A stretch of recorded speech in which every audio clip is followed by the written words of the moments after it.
সেদিন ছিল শনিবার। শনিবার বাড়িতে নিরামিষ হয়।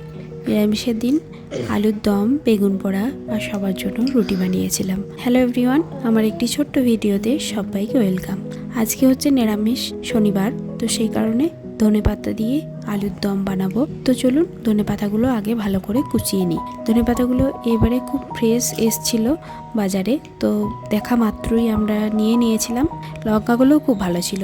ধনেপাতাগুলো আগে ভালো করে ধুয়ে কুচিয়ে নিলাম। এরপর দুটো লঙ্কা নেব, কাঁচা লঙ্কা। আর আমাদের বাড়িতে যে কোনো রান্নায় মাংস বা সবজি যাই বলুন না কেন, যাই হয়, আমরা শুকনো লঙ্কাটা খুব কম ইউজ করি, কাঁচা লঙ্কাই বেশিরভাগ ইউজ করি। তো কাঁচা লঙ্কা দুটো আমি চিড়ে নিলাম। ধনেপাতা কুচিয়ে নিয়েছি, কাঁচা লঙ্কাও নিয়েছি, আর এদিকে ডুমো ডুমো করে আলুগুলোও কেটে নিয়েছি। আর একটা টমেটো নিলাম, টমেটোটা একটু কুচিয়ে নেব। টমেটো কুচিয়ে নেওয়ার পর একটা বাটির মধ্যে একটুখানি টক দই নেব। নিরামিষে আলুর দম করছি যেহেতু, একটু টক দই দিলে বেশ ভালো লাগে খেতে। এখানে রান্নার সব সরঞ্জাম রেডি করে নিয়েছি। হাতের কাছে রেডি করা থাকলে রান্না করতে সেরকম বেশি টাইম লাগে না। তো চলুন, অনেক দেরি হয়ে গেল, এবার রান্নাটা শুরু করি। কড়াইয়ে তেল দিলাম, সর্ষের তেল। এরপর কেটে রাখা আলুগুলো আর একটা কাঁচা পাকা লঙ্কা দিয়েছি। গন্ধটা বেশ ভালো ওঠে ভাজার সময়। একটুখানি নুন আর হলুদ দিয়ে আলুগুলো একটু ভেজে নিয়ে তুলে রাখবো।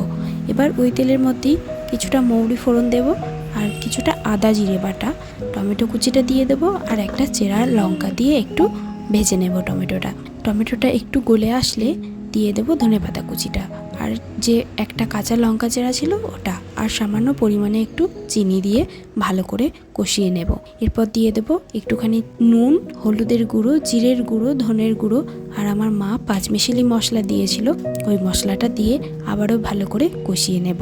মশলা থেকে যখন একটু তেল ছেড়ে আসবে তখন দিয়ে দেবো ফেটিয়ে রাখা টক দইটা দিয়ে কিছুক্ষণ কষিয়ে নেব। এরপর দিয়ে দেবো ভেজে রাখা আলুটা দিয়েও ভালো করে কষিয়ে নিয়ে জল দিয়ে ঢাকা দিয়ে রাখ, যতক্ষণ না আলুটা একটু সিদ্ধ হচ্ছে। তো চলুন এদিকে হতে থাক আলুর দমটা, ততক্ষণ আমি আটাটা মেখে ফেলি।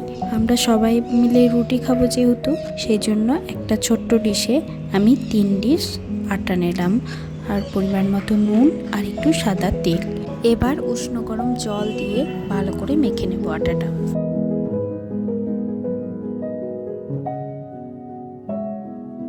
আটা মাখা কমপ্লিট। চলুন এবারে একটা একটা করে লেচি কেটে নিই, তারপরে একে একে সব বেলে নেব। এখানে আমার সব লেচি কাটা কমপ্লিট। এবার সব একে একে রুটিগুলো বেলে নেব। প্রথমে একটা ডো নিলাম, এরপর একটু শুকনো আটা দিয়ে ডোটা ভালো করে মাখিয়ে নিতে হবে। তারপর ভালো করে বেলে নেব, একদম পাতলা করে। আমাদের বাড়িতে সবাই পাতলা রুটি খায়, সেই কারণে পাতলা রুটি বেলি আমি। তো মোটা রুটি কেউ খেতে চায় না। তো চলুন, আমার রুটি সব কমপ্লিট হয়ে গেছে। এবার দেখি আলুর দমটা কত দূর। আলুর দমটা একটু ঝোল ঝোল রাখবো, প্রথমে আপনাদের আমি বলেছি। তো আলুগুলোও সেদ্ধ হয়ে গেছে। এবার ওপর থেকে একটু ধনেপাতা কুচি ছড়িয়ে দেব, আর একটুখানি ফুটিয়ে নিয়ে একটা বাটির মধ্যে ঢেলে রেখে দেব। আলুর দম হয়ে গেছে। এবার মা এসে রুটিগুলো সেঁকবে। আমি রুটিগুলো সেঁকতে পারি না, পাঁপড়ের মতো হয়ে যায়।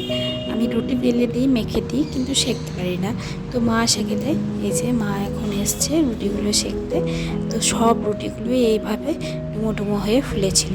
রুটিগুলো সব সেঁকা কমপ্লিট। এবার আমি বেগুন পোড়াটা পুড়িয়ে নেব। তো চলুন ভিডিওটা আমি এখানেই শেষ করছি, আবার কথা হবে অন্য ভিডিওতে। টাটা।